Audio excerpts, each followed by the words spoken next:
할렐루야. 아멘. 오늘은 사사기 17장 말씀 듣습니다. 찬송 93장 예수는 나의 힘이요.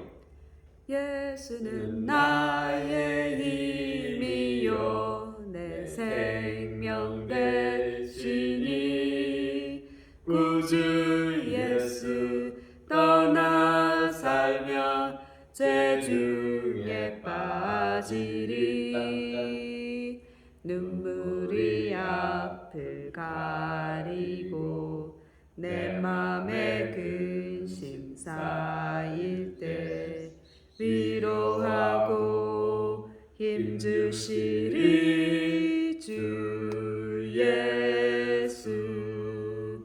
예수는 나의 힘이요 내 친구 되시니 그 은혜를 간구하며 풍성히 받으리 햇빛과 비를 주시니 추수할 곡식 많도다 귀한 열매 주시느니 주 예수. 예수는 나의 힘이요 내 기쁨 되시니 그 명령을 준행하여 늘 충성하겠네. 주야로 보호하시며 마른 길 가게 하시니 의지하고 따라가리 주 예수.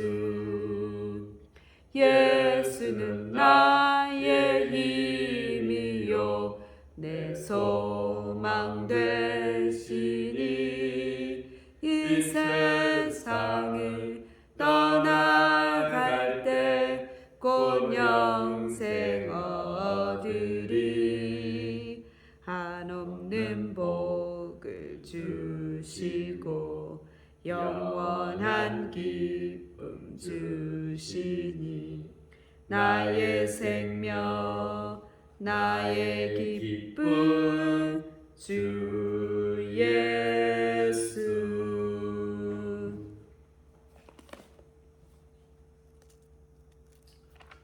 할렐루야. 아멘.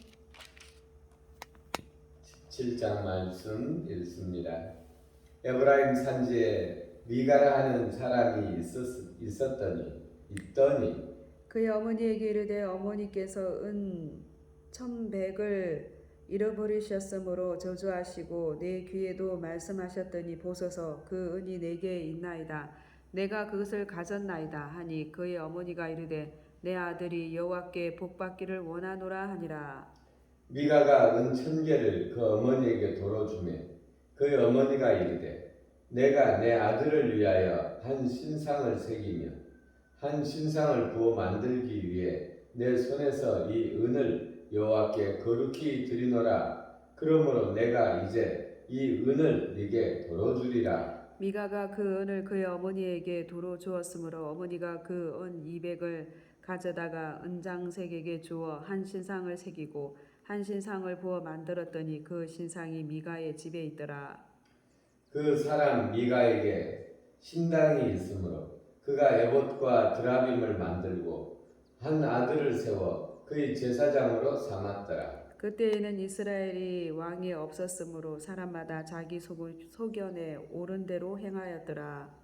유다 가족에 속한 유다 베들레헴에 한 청년이 있었으니 그는 레위인으로서 거기에 거류하였더라.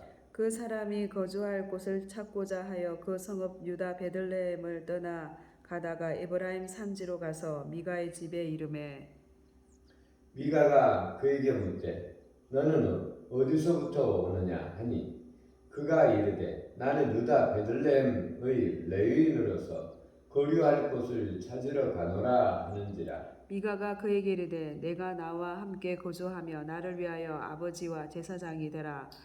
내가 내가 해마다 해마다 은 열과 의복 한 벌과 먹을 것을 주리라 하므로 레인이 들어갔더라. 그 레인이 그 사람과 함께 거주하기를 만족하게 생각했으니 이는 그 청년이 미가의 아들 중 하나같이 되니라. 미가가 그 레이를 거룩하게 구별하며 그 청년이 미가의 제사장이 되어 그 집에 있었더라. 이에 미가가 이르되 레인이 내 제사장이 되었으니 이제 여호와께서 내게 복 주실 줄을 아노라 하니라. 아멘. 아멘. 오늘 17장의 내용은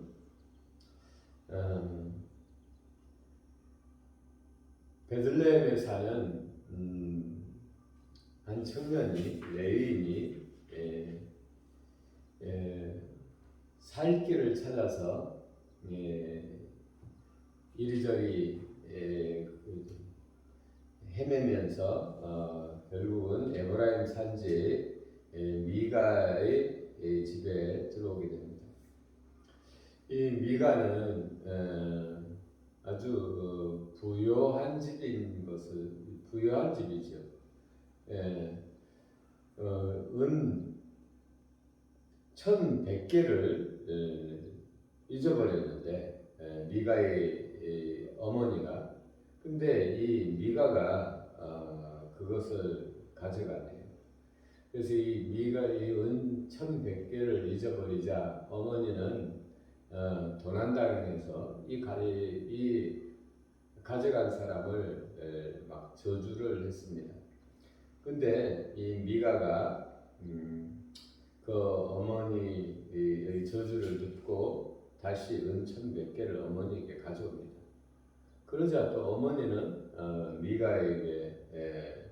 미가를 축복하고 또 이 은 1,100개를 미가에게 주고 이것으로 한 신상을 하나님을 위하여 만든다고 합니다. 이 신상을 만들어서 이제 신당을 차리고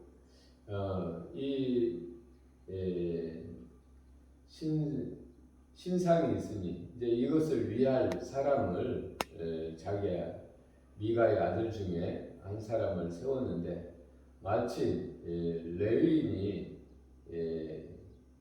거류하는 그 그림처럼 찾아오니까 이 사람을 나그네로 찾아오니까 이 사람을 그 집안의 제사장으로 삼습니다.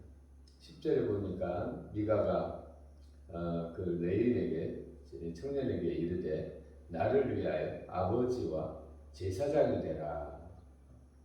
이렇게 해서 그 집안의 제사장으로 세웁니다. 근데 아버지와 제사장이 되라 그러면서 그에게 이제 월급을 주죠. 은 10개, 1년에 은 10개 옷 한 벌, 그리고 먹을 것을 제공하고. 그러니까 은 1,100개는 엄청난 돈이겠네요. 근데 이 11절에서 또 해설하고 있기를 이는 그 청년이 이 레위인이 미가의 아들 중 하나같이 되었다. 그러므로 그 만족하게 여겼다라는 것입니다. 근데 이 17장의 주제는 뭐냐면 6절입니다. 사람마다 자기 소견이에 오른 대로 행하였더라. 그러니까 다 자기가 옳은 대로 행하였다라는 것이죠. 왜요? 법이 없습니다. 왜 법이 없어요?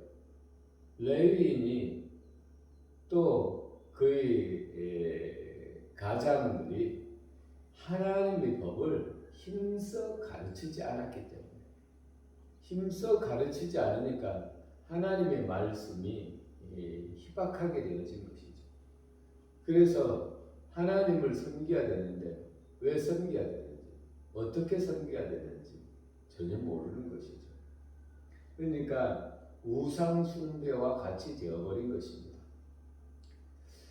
우상 숭배와 하나님을 섬기는 것과 큰 차이점은 무엇일까요? 우상은 자기의 유익을 위하여 자기의 욕심을 관철하기 위하여 빌고 섬기는 것입니다. 자기의 욕심의 대상을 섬기는 것이죠. 근데 하나님을 섬기는 것은, 하나님은 만물의 창조주죠. 아버지죠. 그러니까 그리고 하나님을 섬기는 것은 하나님의 주죠. 하나님이 주가 되는 것입니다. 하나님의 뜻이 이루어지기를 위하여 자기가 드려지는 것입니다. 그러니까 예수님을 믿는 것과 우상 숭배는 하나님을 섬기는 것은 하나님이 주요, 내가 하나님의 뜻을 이루기 위하여 내가 드려지는 것이고, 우상 숭배는 자기 욕심을 위하여 우상의 종이 되는 것입니다. 그래서 자기 욕심을 이루기 위하여 우상을 사용하는 것이죠. 근데 오늘 여기서 보니까 레위인이 하나님의 말씀으로 그들을 다스리지를 못하고 오히려 그들이 만들어준 우상을 섬기는 사람이 되고, 또 이 사람은 레위인의 말에 어떤 법을 레위인에게 교육을 받고 그 하나님을 섬기는 것이 아니라 레위인의 준 월급을 받으니까 레위인의 아들 중에 하나같이 이 레위인이 그러니까 타락해 버린 것이죠. 그러니까 이 레위 이 시대에 신앙이 타락했다라는 것을 보는 것은 레위인이 하나님의 말씀을 전파하지 못함으로, 가르치지 못함으로 말미암아 레위인에게 11조 하는 사람도 없어져 버렸고, 이 레위인은 먹고 살기 위하여 떠도는 신세가 되어버린 것입니다. 그러니까 레위인의 지위는 바닥에 떨어졌고 결국은 나라가 망하게 되는 것이죠. 그래서 오늘 그러면 이 사사기 17장을 통하여 우리가 얻을 수 있는 교훈은 무엇인가? 목회자는 힘써 주의 말씀을 가르치고 전파해야 되는 것이고, 그래서 하나님의 뜻을 바르게 가르쳐야 되는 것이고, 그렇게 해야 목회자도 살고 교회도 살고 나라가 사는 것이고, 그렇지 못할 경우에 자기가 할 일을 제대로 행하지 못했을 때는 이 레위인도 망하고 이스라엘도 망하게 되어버리는 것이죠. 그래서 우리가 말씀대로 살아야 됩니다. 하나님의 말씀대로 살 때 하나님으로부터 오는 진정한 복을 받고 나도 살고 교회도 살고 이 나라도 사는 것이죠. 기도 올리겠습니다. 우리에게 생명 주신 우리 아버지 하나님, 내가 너희에게 이런 말이 곧 영이요 생명이라 했습니다. 하나님의 말씀을 떠나면 모든 것이 무너지고 결국은 내 나도 망하고 나라도 망하는 것을 생각하게 됩니다. 우리 하나님, 정말 이 미가의 시대에 하나님의 이 말씀이 희박하여서 자기 소견대로 행하였다 하는데, 이제 정말 우리는 이 말씀을 통하여 정신 차리고 하나님의 말씀대로 사는, 또 하나님의 말씀을 전파하고 가르치는 그러므로 말미암아 깨어있는 세대가 되어질 수 있도록 하나님 우리를 이끌어 주옵소서. 아멘. 또 그렇게 인도하심을 감사드리고 아멘. 우리를 구원하신 예수님 이름으로 기도 올렸습니다. 아멘.